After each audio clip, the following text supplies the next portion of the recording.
Hey folks, how you doing? This is Alpha Panda.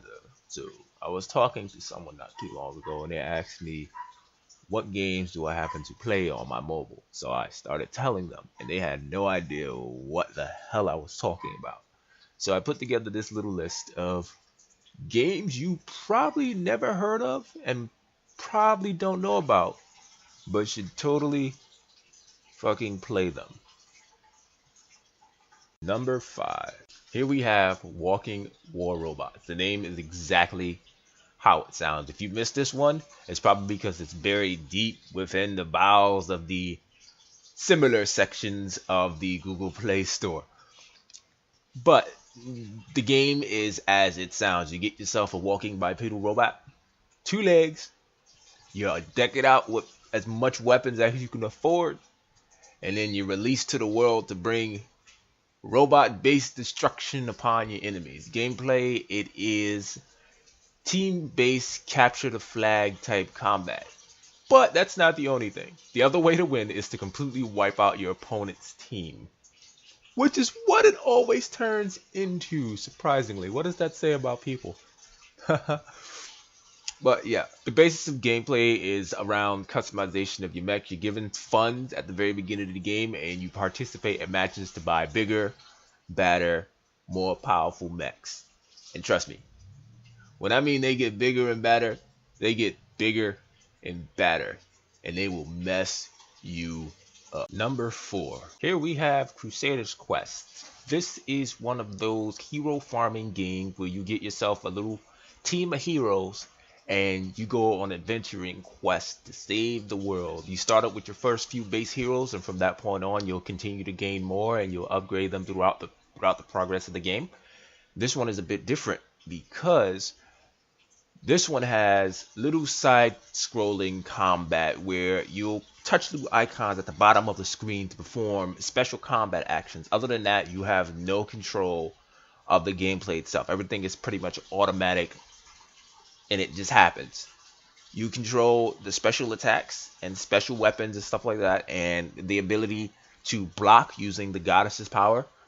But other than that, it's mostly based around customization and the acquisition of new heroes. This one you've probably missed because I'm not gonna lie to you, the artwork is not exactly the most appealing to draw you into want to say, this game looks interesting. It's rendered in an 8-bit type of style. It makes it almost retro feeling. Can't ever mistake them retro feels. This is totally worth a play. Number 3, insert dolphin sounds here. This one happens to be my favorite game off the Google Play Store. Totally biased. But that's beyond the point. This one is Orca. It is an on-rail shooter made with Unity. This game, it is a very pretty, almost simplistic looking game, but that doesn't take away from the experience at all. It is very fun to play at any point in time. You play as a dolphin. Yes, a magic neon dolphin who goes off an adventure to save his daughter, and from there he learns his daughter is a goddess.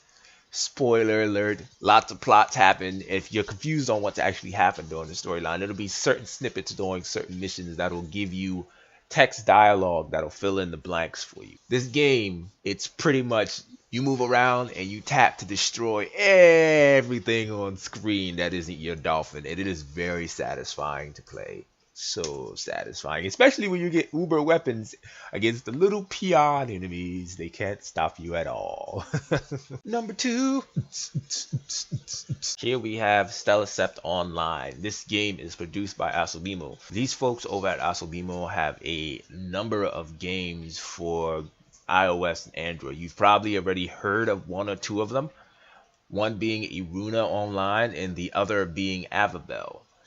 There are reasons they haven't made it to this list because this list is my personal preference of awesome stuff that I found. And yeah, to the point, Stellarcept Online is what Phantasy Star Online 2 would be for the mobile marketplace. It has its customizations. You have your characters, you have your weapon creation, you have your different classes, you have your different classes of weapon, you have your exotic enemies, you have your colorful life forms other than human. Although you can't play as any of these other life forms except for a human. I'm not sure if they'll fix that at any point in time.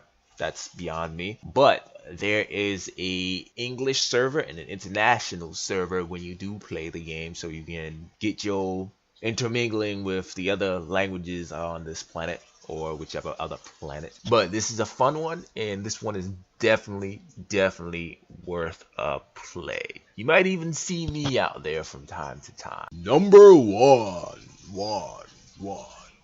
Here we have possibly my favorite.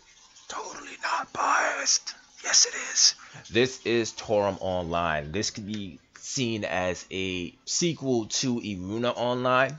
This is Asobi's previous run at an MMORPG. They have a few. This is one of the first ones they did. There are a number of others. I'll mention those later.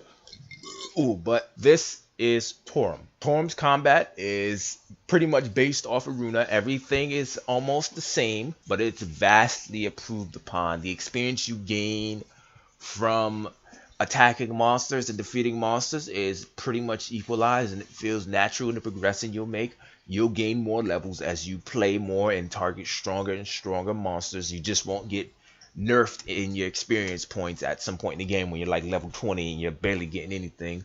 The weapons are easier to obtain. The drop weights are much higher. Not like where in Iruna, if you want a certain weapon drop from a certain enemy, you'd have to kill at least 500-600 times. Literally, I counted before that item would even show up. The armors are easy to obtain. It basically has a crafting system where you would gather the items you need and you would go into the blacksmith and have your weapon synthesized or made, or you can upgrade from there as well. The skills, the skill tree is completely revamped. You no longer need the books and you no longer need any special items or anything like that to get the skills. What you need is you need to have the requisite level, any special condition that needs to be met to do so, and you go to the library where you could purchase a book, and from there you learn the skill and then you go and you purchase the skill from your skills menu.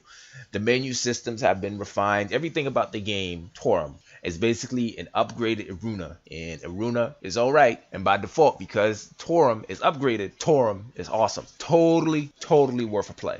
Alright, here are the honorable mentions that were not featured in this top 5 video.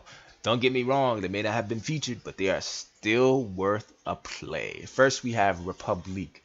This game is a stealth-oriented guidance game where you take the role of a supporter and guide the character through the world to safety.